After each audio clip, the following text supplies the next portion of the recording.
Good evening friends. हमारी जो accounting term की क्लासेस चल रही थी उसमें आज हम लास्ट क्लास कर रहे हैं। इसके बाद हम नेक्स्ट टॉपिक स्टार्ट करेंगे। तो आज हमारी जो 4-5 टर्म्स रहती हैं हम उनको डिस्कस कर रहे हैं। फर्स्ट टर्म है हमारे पास अकाउंट रिसीवेबल्स। अकाउंट रिसीवेबल्स क्या होता है? अमाउंट रिसीवेबल, जितना भी हमें अमाउंट जो है वो रिसीव होना है पर हुआ नहीं है, ठीक है।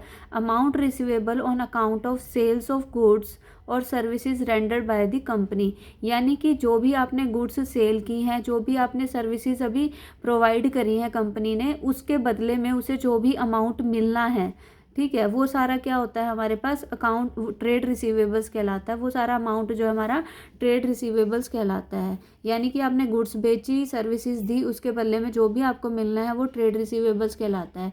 तो ट्रेड रिसीवेबल्स में हमारे पास दो चीज़ें इंक्लूड होती हैं। ट्रेड रिसीवेबल्स में हमारे पास डेटर्स भी आते हैं और बीआर भी होते हैं। डेटर्स क्या होते हैं? When goods have been sold और सर्विसेज रेंडर्ड ऑन क्रेडिट। आपने क्या किया है? आपने गुड्स बेची हैं और सर्विसेज प्रोवाइड की हैं, किस पे? क्रेडिट बेसिस पे, यानी कि आपने उधार पे क्या किया है?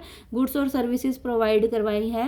And payment has not been received from them, और उनसे क्या है? पेमेंट अभी तक रिसीव नहीं हुई है, तो उन्हें क्या कहेंगे? हम डेटर्स कहते हैं। यानी कि जिनको भी आपने गुड्स सोल्ड की, सर्विसेज दी उधार पे और उनसे अभी तक पेमेंट नहीं रिसीव हुई है, उनको हम क्या कहते हैं? डेटर्स कहते हैं। डेटर्स मतलब देनदार, हमारे जो देनदार हैं, हमें जिन्होंने देना है पैसा, अभी हमने उनको चीज़ें दे दी, हमने बेच दी, हमने सर्विसेज प्रोवाइड कर दी, लेकिन उन्होंने अभी हमारी पेमेंट नहीं की है, तो ये हमारे क्या होते हैं? डेटर्स होते हैं। और डेटर्स के बाद हमारे पास दूसरी जो टर्म है वो क्या है? बीआर। बीआर का मतलब होता है बिल्स रिसीवेबल्स। बिल्स रिसीवेबल का मतलब क्या होता है? अ bill of exchange become bill receivable for the person who draws it.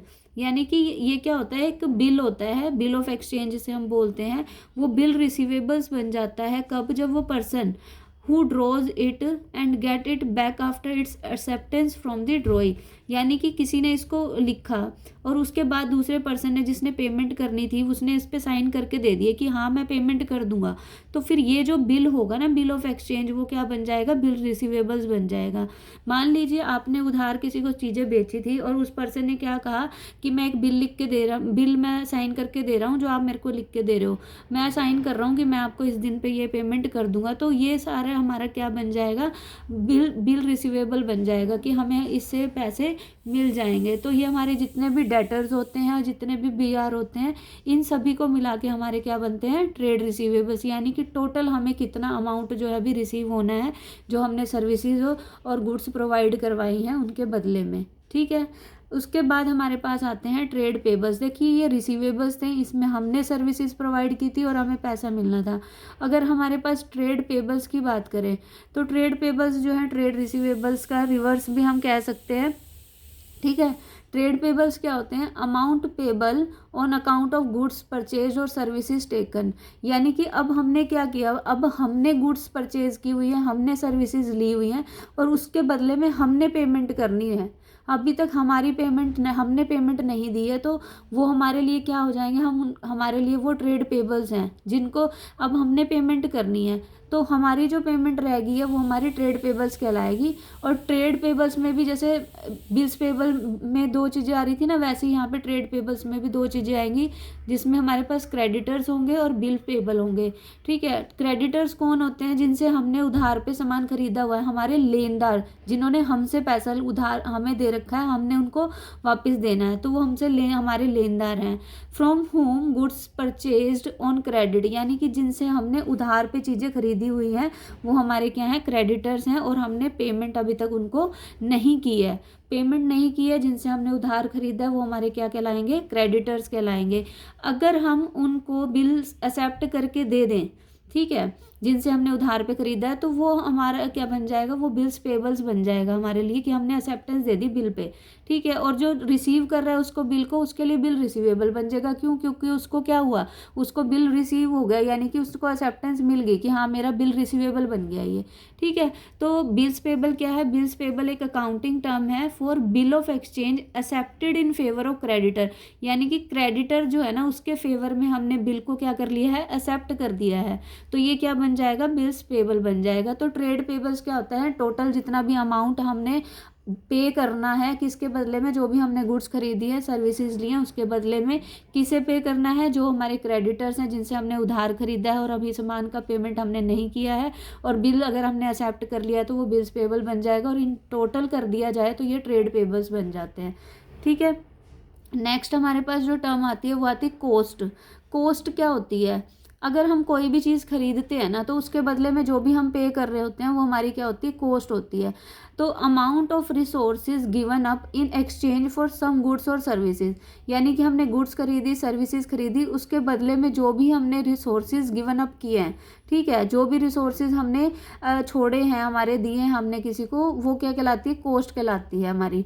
Resources में क्या आएगा, या तो हमने मनी दी होगी उसके बदले में कोई चीज़, हमने कोई चीज़ खरीदी है तो, और या फिर मनी के इक्विवेलेंट कोई चीज़ हमने जो है वो उसके बदले में दी है, तो उसको अगर हम एक्सप्रेस कर सकते हैं मनी टर्म में तो वो भी हमारी क्या आ जाएगी, रिसोर्सेज में आ जाएगी। तो जो भी रिसोर्सेज हमने किसी चीज़ के बदले में, एक्सचेंज में, ठीक है, हमने कोई चीज़ खरीदी उसके बदले में हमने क्या दिया, पैसा दिया, तो वो क्या कहलाती है, हमारी कोस्ट कहलाती है। नेक्स्ट हमारे पास जो टर्म है वो है स्टोर्स। क्या होते हैं स्टोर्स, का मतलब क्या होता है, material held by an enterprise for the purpose of consumption in the business and not for resale, यानी कि ऐसा मटीरियल जो कि एक एंटरप्राइज ने क्या किया हुआ है, अपने बिजनेस के अंदर, एंटरप्राइज के अंदर रखा हुआ है, क्या करने के लिए, कंज्यूम करने के लिए, एक बिजनेस के अंदर ही उसका यूज़ करना है, वो सेल करने के लिए उसने नहीं खरीदा है। ठीक है, तो स्टोर्स क्या होते हैं, जो भी मटीरियल एक एंटरप्राइज जो है वो कंज्यूम करेगी बिजनेस में ही, और वो उसको रीसेल पर्पस के लिए नहीं लेके आई है, तो वो स्टोर्स कहलाते हैं। जैसे कि स्पेयर पार्ट ऑफ मशीनरी, अब मशीनरी है उसके कुछ स्पेयर पार्ट्स होते हैं, वो रखते हैं ताकि हमें कभी भी जरूरत पड़ जाए तो हम उसको यूज़ कर सकें, ना कि वो उसे सेल करने के लिए लेके आए हैं, तो वो स्टोर्स कहलाते हैं। ऐसे ही पैकिंग का मटीरियल, अब पैकिंग क्या, वो सेल करने के लिए तो नहीं लेके आए, वो पैक करके ही सामान भेजेंगे, तो पैकिंग का भी जो है वो अपने बिजनेस में यूज़ कर रहे हैं, तो ये सारे क्या होते हैं, स्टोर्स होते हैं। यानी कि जो मटेरियल एक बिजनेस एंटरप्राइज अपने बिजनेस में ही कंज्यूम करेगी, ना कि उसको रीसेल करने के लिए लेके आई है, तो वो क्या होते हैं, स्टोर्स कहलाते हैं।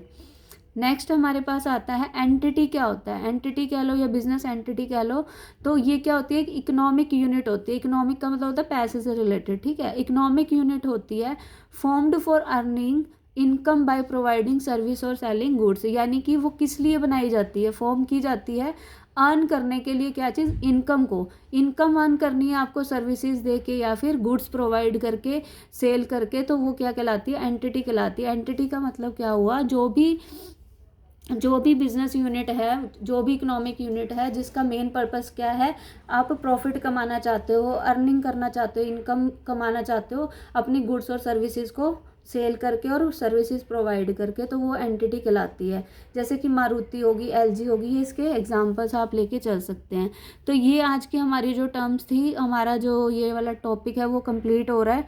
अगर कोई टर्म छूट भी गई होंगी एक दो, तो वो आगे आने वाले टॉपिक्स में जो है वो कवर हो जाएंगी, तो आप इन टर्म्स को जो है अच्छे से कंप्लीट कर लीजिए, ठीक है। और अब हम नए टॉपिक के साथ नेक्स्ट क्लास में मिलेंगे, और आप जो है ये नोट्स बनाते चलिए, क्योंकि ये नोट्स जो हैं प्रॉपर बनाए जा रहे हैं, जो कि आप एग्ज़ाम में इस फॉर्म में लिख के आएंगे तो आपको जो है काफ़ी ज़्यादा हेल्प हो जाएगी एग्ज़ाम में मार्क्स इंक्रीज़ करने में, ठीक है। तो आपको जो है एक डायग्राम के फॉर्म में किस तरीके से आप जो है एक्सप्रेस कर सकते हैं क्वेश्चंस को, और तो ये वाले जो क्वेश्चंस हैं, जो आप इनको अच्छे से एक्सप्रेस करेंगे तो आपके नंबर जो है इंक्रीज़ होंगे और आपको बहुत ज़्यादा हेल्प होगी। तो ये डायग्राम फॉर्म में ही बना के आप चलिए, ठीक है, और प्रैक्टिस करिए कि आप जो है ज़्यादा से ज़्यादा ये फ्लो चार्ट्स वगैरह बनाने सीख लें, क्योंकि अगर आप लाइन टू लाइन लिखते रहते हैं तो फिर उस चीज़ की कोई वैल्यू नहीं होती, कोई भी इतना जो है डीप में जाके आपका एग्ज़ाम में चेक नहीं कर पाएगा, क्योंकि उनको बहुत सारे एग्ज़ाम पेपर्स जो हैं वो चेक करने होते हैं, ठीक है। तो इस चीज़ का आप ध्यान रखिएगा, और जितना ज़्यादा आप अट्रैक्टिव अपना जो है आंसर राइटिंग कर सकते हैं उतना बढ़िया रहेगा। तो अब हम नेक्स्ट क्लास में मिलेंगे नेक्स्ट टॉपिक के साथ, आप इसे कंप्लीट करिए, और आज हमारा ये टॉपिक कंप्लीट होता है, ठीक है। मिलते हैं नेक्स्ट क्लास में, थैंक यू।